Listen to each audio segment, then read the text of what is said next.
Hey guys, this is Winter. First off, right off the bat, I want to apologize. My voice probably sounds very strained and very worn out. This is my fourth attempt to record this audio session. I've been having major background noise issues and internet issues that hopefully will end in the new year, but it's been causing difficulties with recordings and difficulties with getting things put out on time. Today, I want to end my Black Parade theory trilogy. In the first two parts of this, I talked about the story behind the Black Parade, and then I spoke about what I believe to be the lost storyline of the Black Parade. And now I want to move into a little more about what I think that story might have been. And more importantly, I want to make the link that I believe Demolition Lovers, Three Cheers for Sweet Revenge, and The Black Parade were originally supposed to be a trilogy, with The Black Parade wrapping up the story of the Demolition Lovers started in the original album. Now, unfortunately, because I do believe The Black Parade was heavily modified, this recording will be much less detailed in terms of story, and I'll more be discussing things like theme, similar verbiage, some what appear to be contradictions between the two albums, and just overarching potentially where the story might have been going.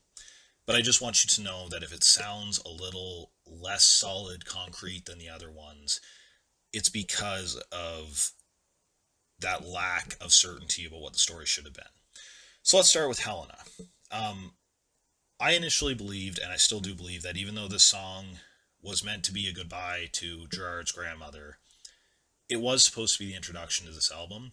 I know they eventually changed it to The Male Dies, but I think originally in Three Cheers, the female from Demolition Lovers was supposed to die.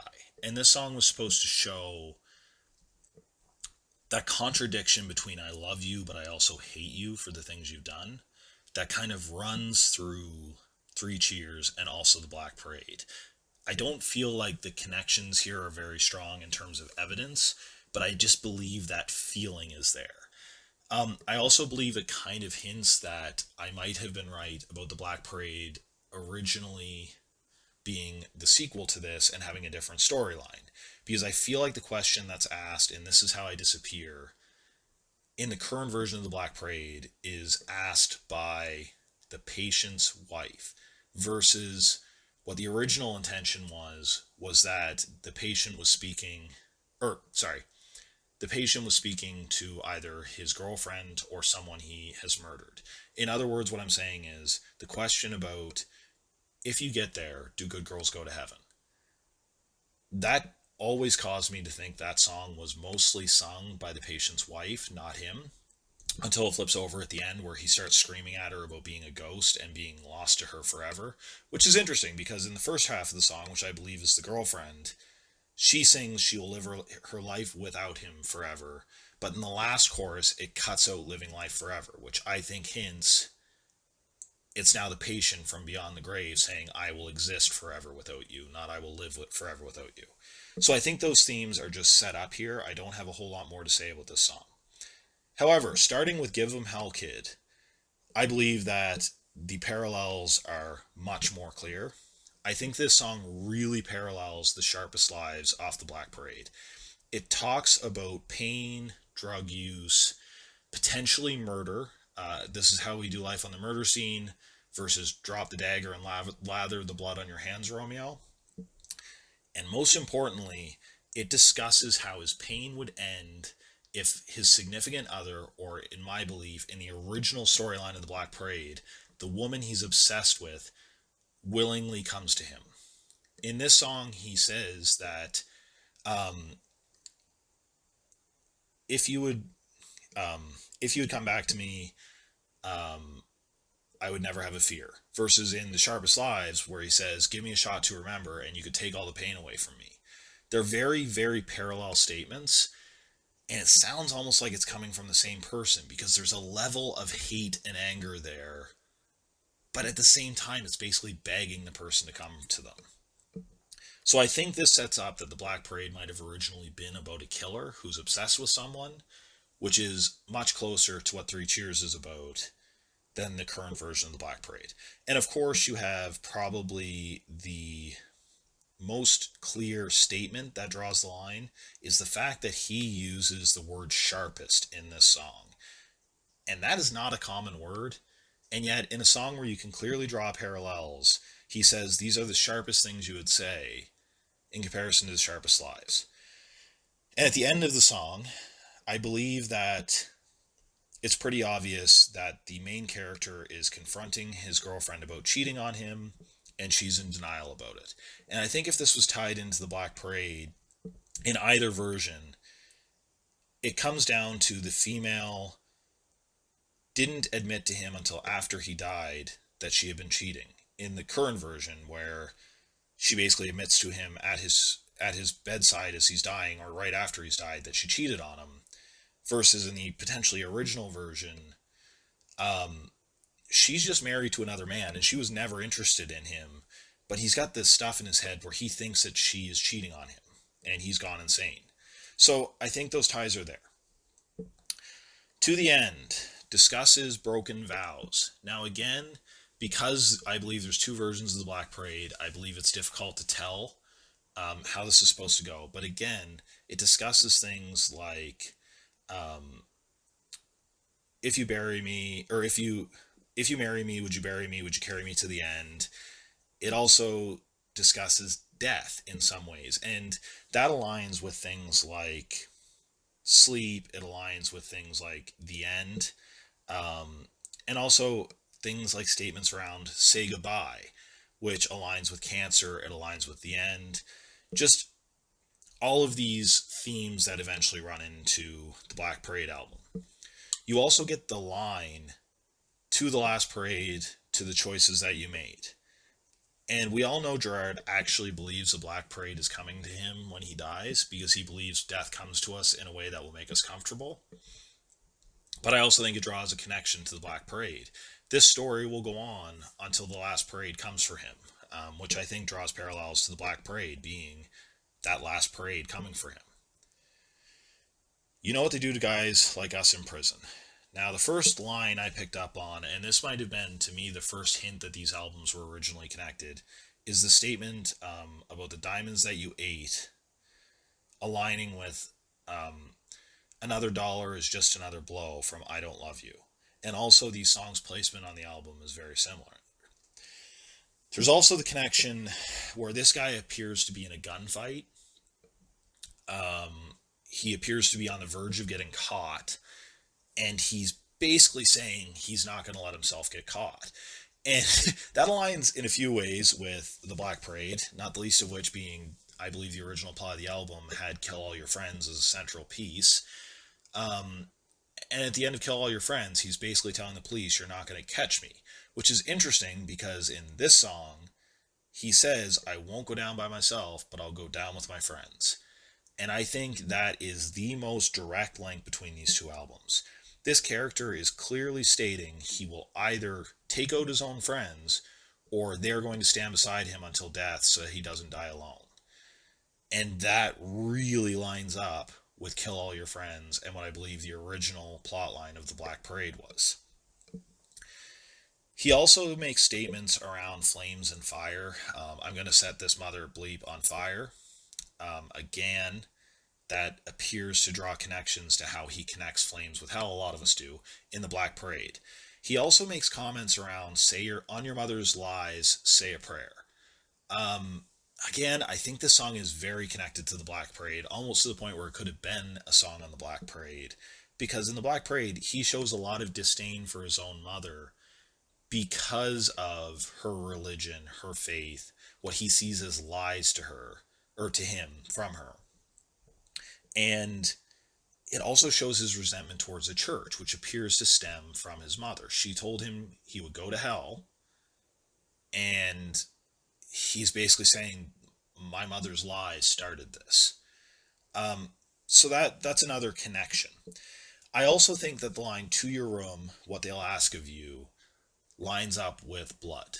It's never quite clear in Blood if the character is trapped in an asylum, if he's trapped in a hospital, or potentially if he's trapped in a prison.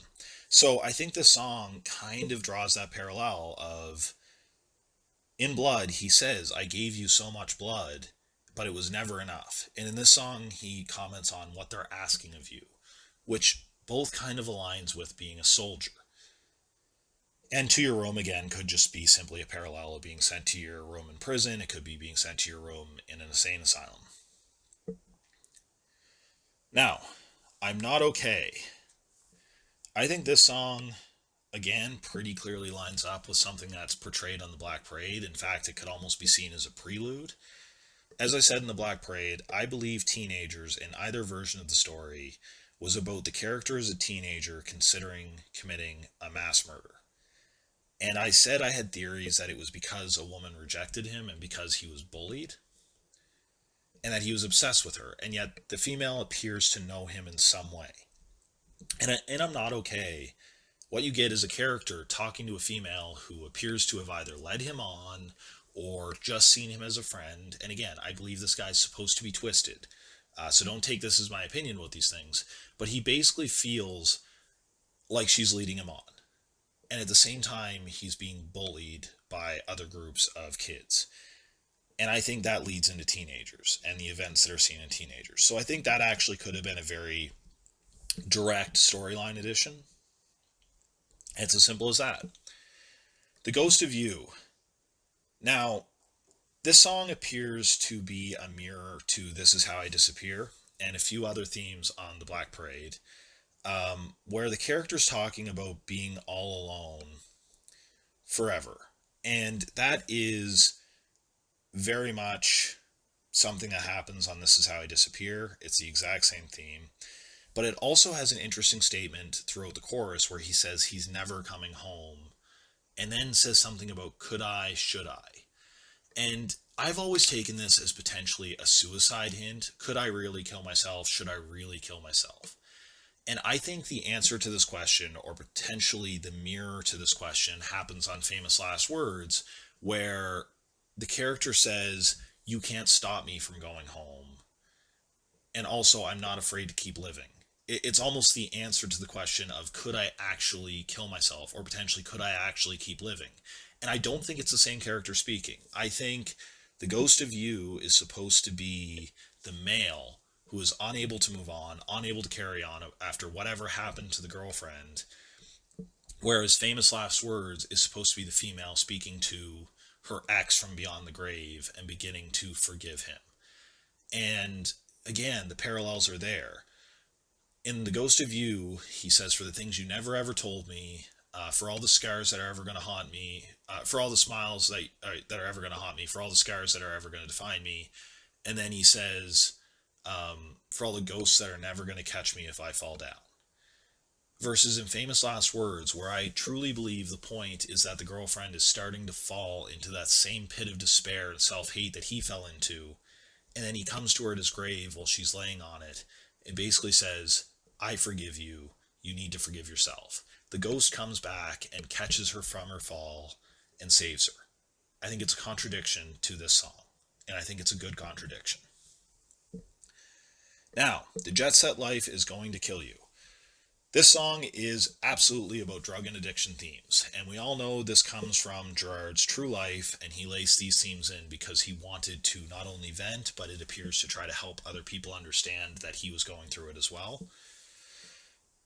Again, themes are in both albums, and that could just be simply Gerard putting the same themes in albums, but I think it's a more direct connection.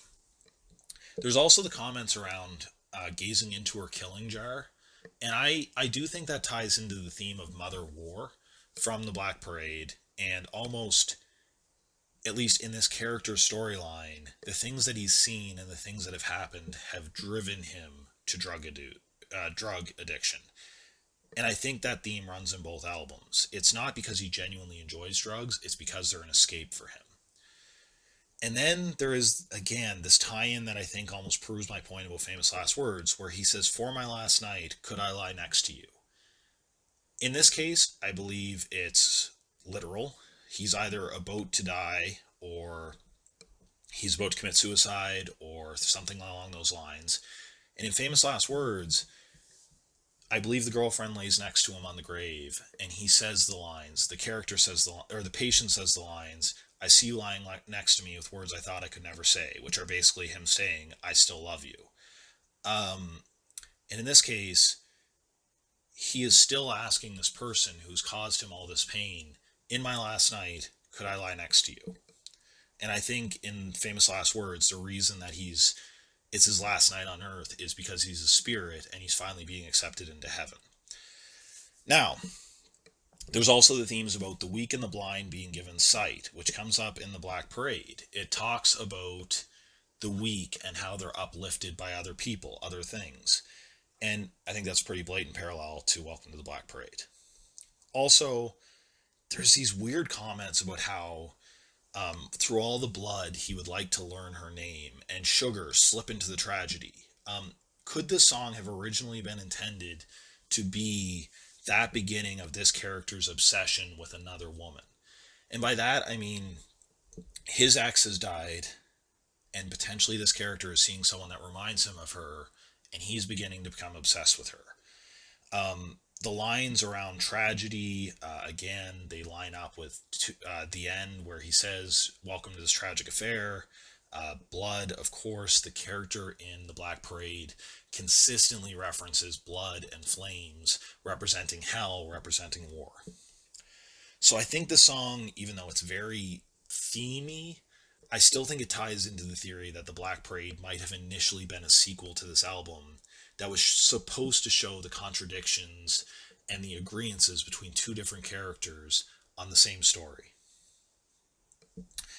Thank you for the Venom. Again, this is very much a theme thing, but the character who's singing this song, who I believe is the male from Demolition Lovers and therefore the patient from the Black Parade, basically says, you're a pretty face, but you still do carry on, which is a contradiction to his character in the Black Parade, where it's very clear that the male character is not able to carry on. He is not able to let himself go. He's not able to go to heaven because he can't let the past go.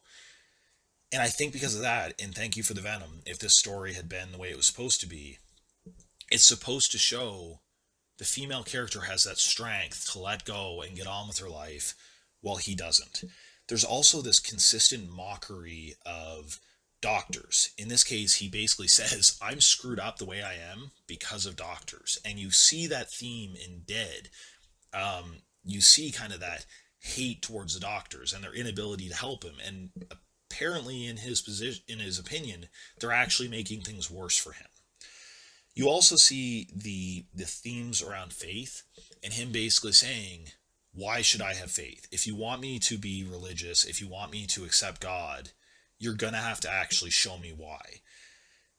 And that really aligns with a few different parts of the Black Parade, but it really aligns with House of Wolves, including statements around preach all you want, but who's going to save me? I keep a gun in the book you gave me, which I take as the Bible. It really aligns with almost that mockery of the priest from House of Wolves and saying, burn down the church, even as everyone's praising me for being a good person. You're all talking about how good I am. I'm over here literally ranting, I sin, I sin. The choir boys are cheering for me, and yet I'm not deserving of it. And that leads into Hang 'em High. Again, that theme of the choir comes in. He talks about choirs in Hang 'em High, about how the lightning and the thunder strikes the choir from God. And if my theory's right, that in the Black Parade, the character goes on a killing spree of all of his friends, or the original story was he went on a killing spree where he killed all of his friends, Hang 'em High may be the introduction to that story, or it may be the parallel story of that story, where you almost have this grandiose musical in the character's head, and his friends are all the supporting cast, or they're the choir in the background. They're just something to operate around in his existence to get what he wants, or to tell the story he wants. Now, it's not a fashion statement, it's a death wish. This song is interesting because I think it introduces one of the most confusing themes in the Black Parade, and I'll get to that. But first of all, in the introduction to the song, the character says, you get what we all get, you get a lifetime in hell. That aligns with Mama. In Mama, the character goes to hell and basically says, Mom, we all go here. No matter what you do, no matter what I do, no matter what they do, we all wind up in hell. It's a parallel theme. But then there's lines like bright lights won't kill me now, which contradicts the sharpest lives, where he basically says that they're going to light a light so bright that it'll burn all the empires, but then he'll have to flee like a vampire into the darkness. It's a contradiction, but it's interesting. Again, I believe it's there, the theme is there. There's also statements around remembering people and how once they're dead and gone, other people will carry on their memory. Their memory will be used for something. That comes up in both versions of the Black Parade. In the version that I believe got deleted, he's basically talking to his friends saying your memory will be used for something pretty awful. In the version of that's currently on the album, it's talking to him and saying, look, even though you're mad at your girlfriend, you're mad at your mom, they're the people who are mourning you. They will remember you. That comes up in the song. There's also commentary around the changing colors of lenses and starless eyes. And I think that lines up with Famous Last Words. Because in Famous Last Words, he says he's on the other side of a jet black mirror. And I think this comes down to looking into someone's eyes. And especially when someone has a damaged, broken soul, people say when you're looking into their eyes, you see the blackness of the abyss, or you see the deadness in their eyes. And I think this is potentially where the actual mirroring storylines are supposed to come from. This is his perspective saying, the female's perspective saying, I'm looking into your eyes and I'm seeing starlessness. I'm seeing the abyss. I'm seeing darkness. And yet in Famous Last Words,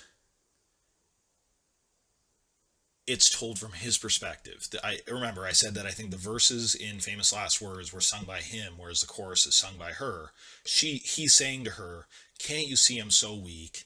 Can't you see that you're staring into the abyss? In other words, if you let yourself go down this rabbit hole of loathing and self-regret and despair that you're feeling because of me, because you cheated while I was dying, you'll wind up like me, trapped in hell. And you see the two different sides of this here. He was never able to let go. He was never able to forget. But she is able to in the end. And I believe that's because he helps her get there by talking to her over his grave. There's also the odd theme in It's Not a Fashion Statement, It's a Death Wish, where you're really not sure if the character's dead. And I think that is interesting because in the Black Parade, there's about 4 or 5 different times where you wonder whether or not the character is dead, is dying, or has died. And I don't think throughout the entire album it makes it very clear exactly when he dies and what is a flashback versus he's still alive and he's just aware that he's dying. And I think that comes into It's Not a Fashion Statement, It's a Death Wish. Now, I Never Told You. I think this song can go... Oh, sorry. I skipped over a lot of things there. Cemetery Drive. This song, I believe, is about exactly what it says. It's about lying on the grave of someone that you miss. And in this song, someone literally crashes the cemetery gates wearing their wedding dress and lays down on someone's grave. And it's told from their perspective predominantly about how much they miss the other person. Well, I think that aligns even now with all the changes I think happened to Black Parade.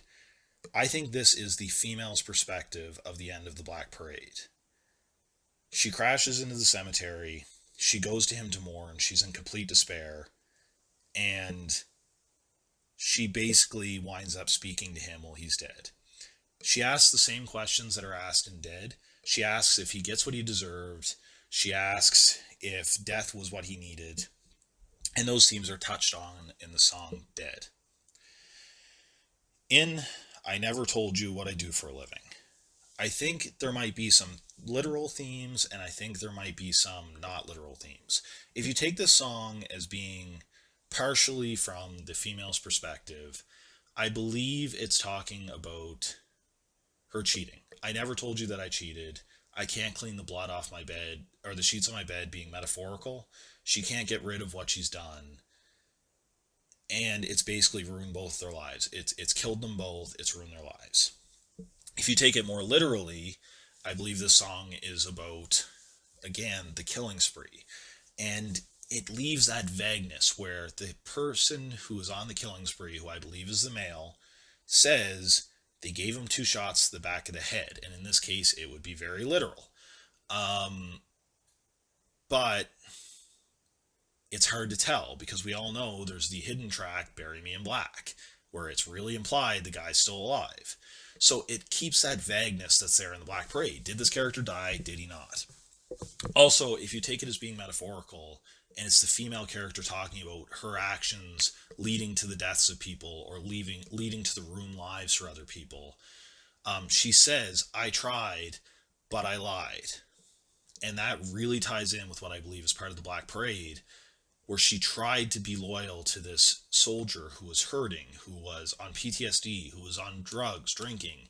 His life was just ruined, and then he found out he had cancer. And I believe he was abusive. I believe he wasn't there emotionally.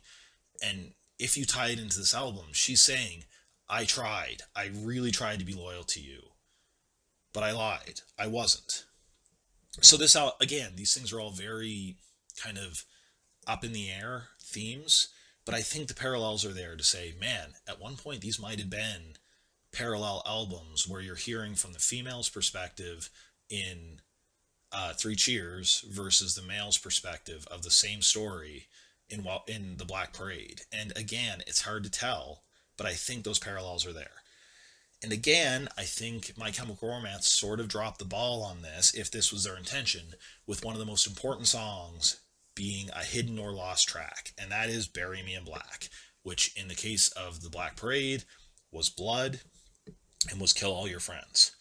In Bury Me in Black, it feels like it might lead to the end.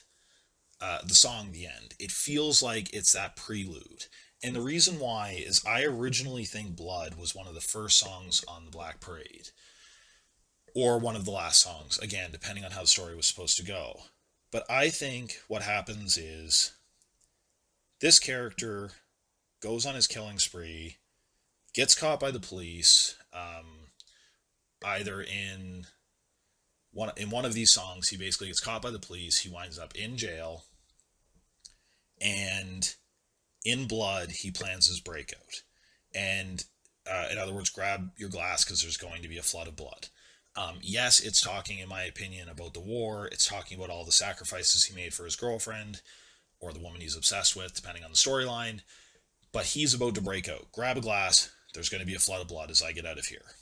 And I think Bury Me in Black is supposed to be the follow-up to that. He's on the run. There's no way he's going to get away with what he's done. But he's hiding out in pools. He's hiding out in alleys. And if you take the storyline of the woman he's obsessed with versus the woman he's married to that currently exists in the Black Parade, this gets very dark.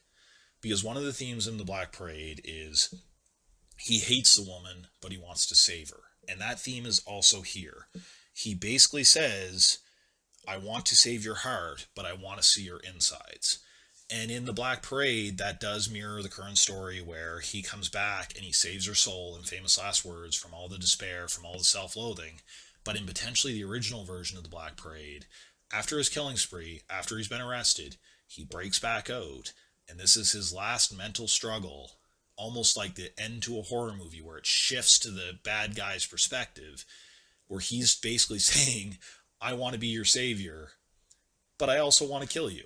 And in the case of what I believe the original story of the Black Parade was, I do think this is the connection.